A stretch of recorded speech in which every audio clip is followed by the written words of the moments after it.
vamos a desarrollar un ejercicio similar a los que se encuentran en el trabajo práctico número 5. El enunciado dice lo siguiente: se desea comandar un motor eléctrico, esta va a ser nuestra salida Q, mediante tres pulsadores, A, B y C. Estas serían nuestras variables. El motor se debe poner en marcha cuando al menos dos de los tres pulsadores se encuentren presionados simultáneamente. Realizar la tabla de la verdad, la función Minter, simplificarla por Carnot, la lógica con compuertas y contactos de la función simplificada. Vamos con el primer punto, la tabla de la verdad del proceso. Aquí colocamos tantas columnas como variables tenga el proceso, en este caso serían tres variables, más una que sería la salida. Si tendría más salidas, tendría que colocar más columnas. Y una determinada cantidad de filas que corresponden a las diferentes combinaciones de esas variables.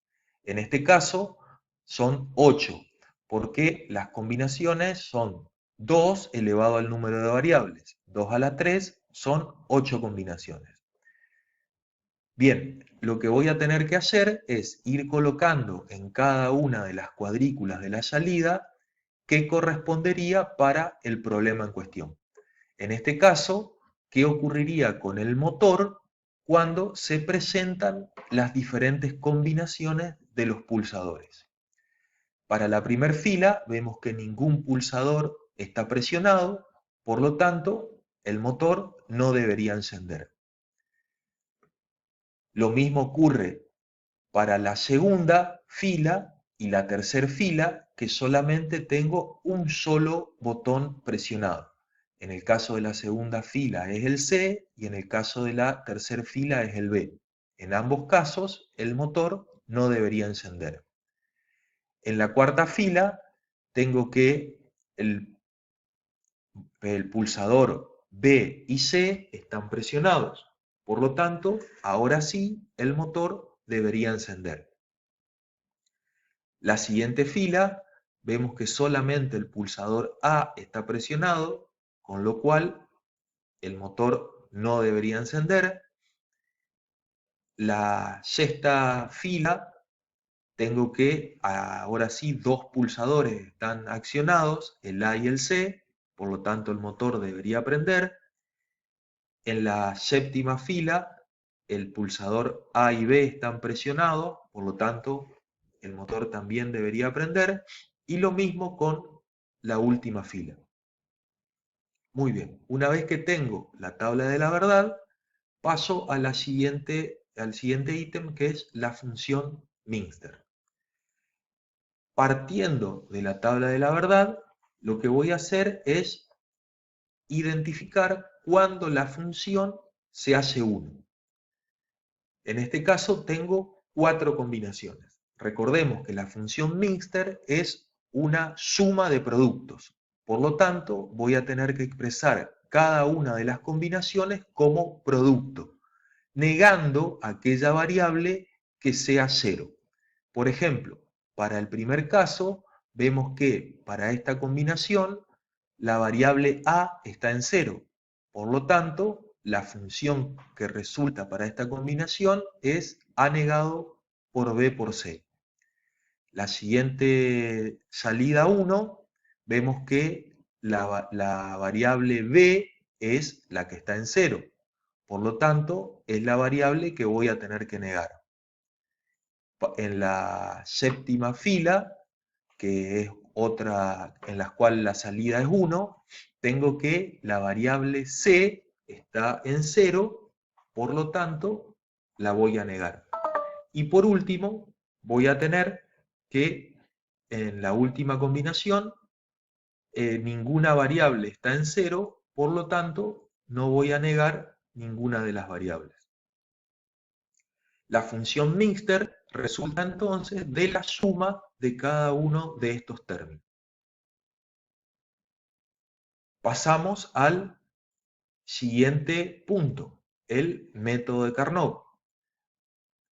Para eso, lo que vamos a usar, en principio, es la tabla de la verdad que completamos en el punto anterior y una tabla o una grilla de Carnot. Voy a seguir el mismo modelo que está en el apunte.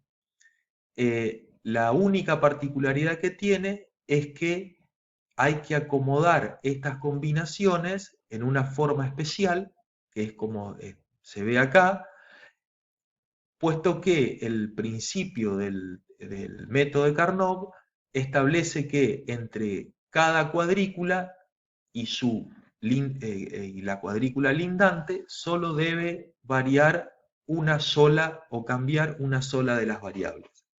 Muy bien, tengo que ubicarlas en estas cuadrículas a los unos de la función.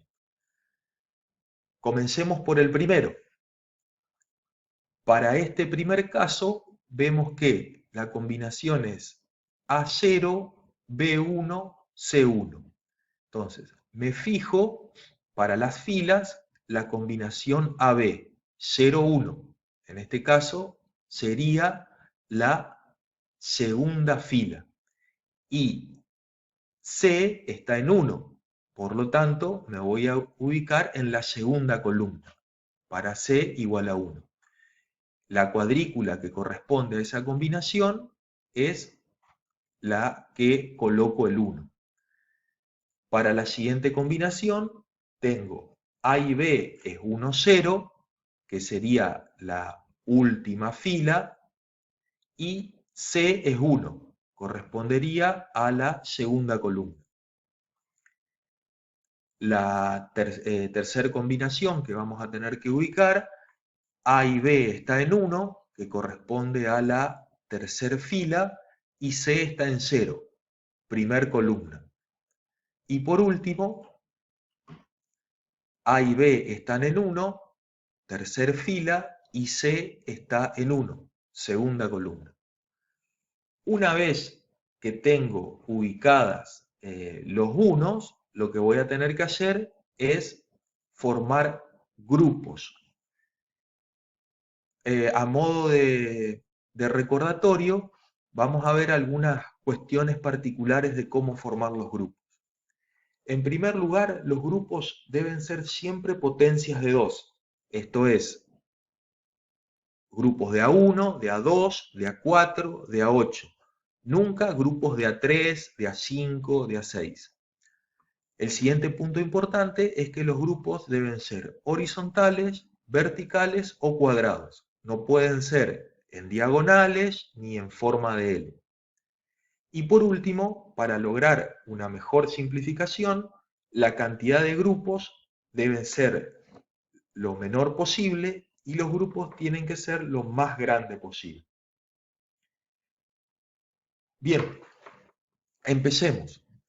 Me ubico en una de las cuadrículas que contiene un 1 y veo con cuál lo puedo agrupar de manera de formar el grupo más grande posible. En este caso, no puedo formar un grupo de 3, por lo tanto, el grupo más grande que puedo hacer es de 2. Ubiqué estos dos 1. Voy a tratar de ubicar los que están no en ese grupo. Tengo este 1 que está acá.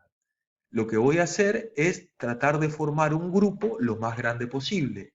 No importa si tengo que compartir con otro grupo el 1. En este caso me queda otro grupo de 2. Y por último, el 1 que queda libre, también lo agrupo con el 1 que está arriba, formando otro grupo de 2, que es el más grande que puedo. Me quedaron 3 grupos de 2 variables cada uno. Los grupos no siempre tienen que ser de la misma cantidad de variables. Puede haber grupos de 2 y grupos de 4 conviviendo en una misma cuadrícula. Lo que tengo que hacer ahora es simplificar. Para esto, tengo que ver las diferentes combinaciones y simplificar aquella variable que cambia. Una forma bastante sencilla de hacer esto es ubicar las diferentes combinaciones una debajo de otra y simplificar la que cambia. Vamos a ver cómo sería esto. Para el 1 del grupo azul, el 1 superior del grupo azul, la combinación es A negada B, C. Y el 1 de abajo del grupo azul, la combinación sería A, B, C. Como vemos acá, la variable que cambia es A. En la primera está negada y en la segunda está sin negar. Por lo tanto, es la que vamos a simplificar y en este caso me va a quedar la función B por C. En el caso que estuviese en los dos lados negadas, la función no se simplifica, digamos, pues lo que tiene que ser es cambiar. En una tiene que estar negada y en la otra sin negar. Lo mismo hacemos para el grupo rojo, en este caso me va a quedar A por B, y con el grupo verde me va a quedar A por C. La función simplificada resulta de la suma de cada una de las simplificaciones parciales. Una vez que tengo la función simplificada, lo que voy a hacer es construir los circuitos con lógica de compuertas. Para esto, lo que vamos a hacer es una grilla en las cuales voy a tener a todas las variables y sus negados. No importa que no los use, vamos a construir siempre esta grilla a modo de entrada de la función para tener disponibles todas las variables y sus negados. La primera parte de la función es un producto.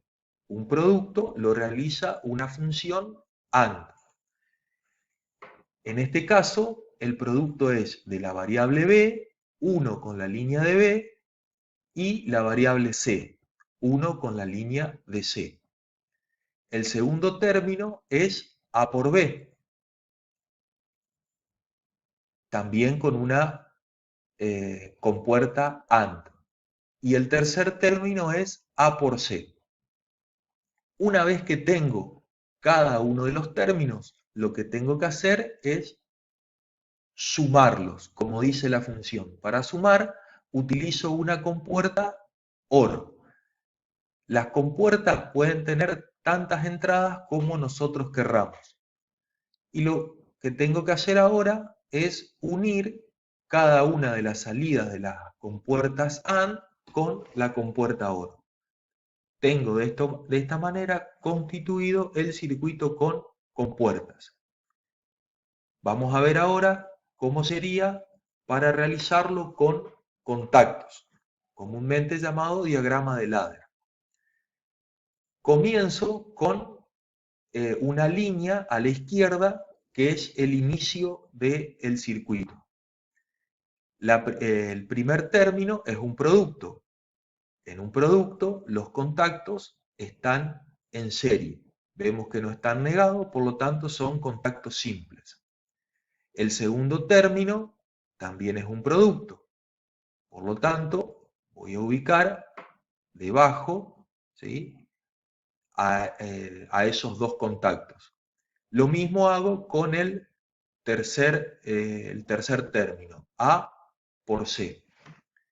Luego, lo que tengo que hacer es sumar cada uno de esos términos, o sea, poner en paralelo a cada uno de esos términos. Y por último, lo que vamos a hacer es cerrar la función, ¿sí? La función de salida se expresa a través de este signo y una línea que cierra el circuito. De esta manera tenemos constituido nuestro circuito con contactos o lo que se denomina comúnmente como diagrama de ladder.